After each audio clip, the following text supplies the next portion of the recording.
1982 నుంచి నేను కవితలు రాస్తూనే ఉన్నాను. అప్పటి నుంచి కూడా అన్ని అంటే గేయ కవిత కానీ, పద్య కవిత కానీ, వచన కవిత కానీ, ఏదైనా కానీ అన్ని కవిత గేయం, పద్యం, కవితలలో నాకు వచన కవిత రాస్తాను కానీ నవలలో అవి రాయటం అప్పటి నుంచి చేస్తూనే ఉన్నాను. అయితే ఎక్కువ పంపడం బయటికి ఎక్కడా కూడా నాకు అలవాటు లేదు, ఎప్పుడు కూడా పంపలేదు. ఇప్పుడు ఈ మధ్య ఈ 2 ఏళ్ల బట్టి కూడా ఎక్కడికైనా కవితలు పోటీలు అంటే వాటికి వీటికి పంపడం కానీ, సభలకు వెళ్తూ ఉంటాను కానీ ఎక్కడ ప్రచురించడానికి పంపించడం కానీ ఏది చేయలేదు.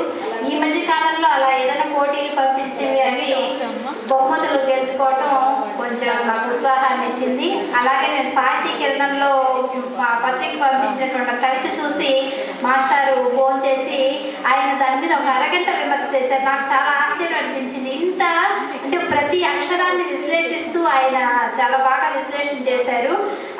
అట్లా నేను ఇంకొకరిని చూశాను, ఎవరంటే ఆచార్య బేతువల్ రామబ్రహ్మం గారు.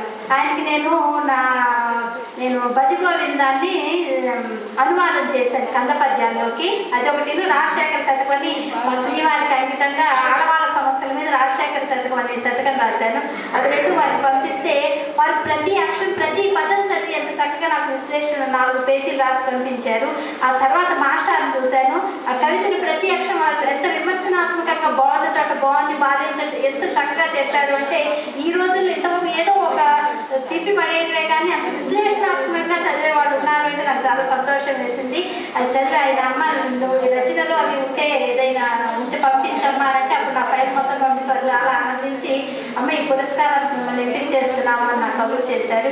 చాలా ఆనందం. పురస్కారం అంతకుముందు పద్య కవితకి కూడా నాకు పురస్కారం వచ్చింది.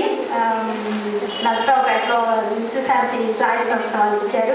ఉత్తమ పద్య కవిగా నాకు పురస్కారం ఇచ్చారు. అదే నేను అందుకున్న 2వ పురస్కారం ఇది. దీనికి సుబ్రహ్మణ్యం గారికి వారి సత్యమకి నేను నా కృతజ్ఞతలు తెలియజేస్తున్నాను. పురస్కారం అందుకోవడం ఒక ఆనందం. అయితే సినాలే గారి చేతుల మీద నేను హైదరాబాద్ సెంట్రల్ యూనివర్సిటీలోనే చదువుకున్నాను. ఇక్కడ ఉన్నప్పుడు కూడా ఎప్పుడు ఆయన అంటే మేము అమ్మూలు ఎక్కడ ఉంటాము, హైదరాబాద్లో ఒకసారి కలవటానికి కూడా ఎప్పుడు కుదరలేదు. ఆయన థీసిస్ అవి చదవటం, వాటి గురించి చదవటం తప్పిస్తే మొదటిసారి మీ వల్ల ఆయన చూసే అదృష్టం, ఆయన మీద ఒక పాట రాసి ఆయనకి వినిపించే అదృష్టం కూడా కలిగింది. దానికి నేను మీకు కృతజ్ఞతలు తెలియజేస్తాను. ఈ అవకాశం ఇచ్చినటువంటి అందరికీ కూడా నా కృతజ్ఞతలు, ధన్యవాదాలు తెలియజేస్తాను.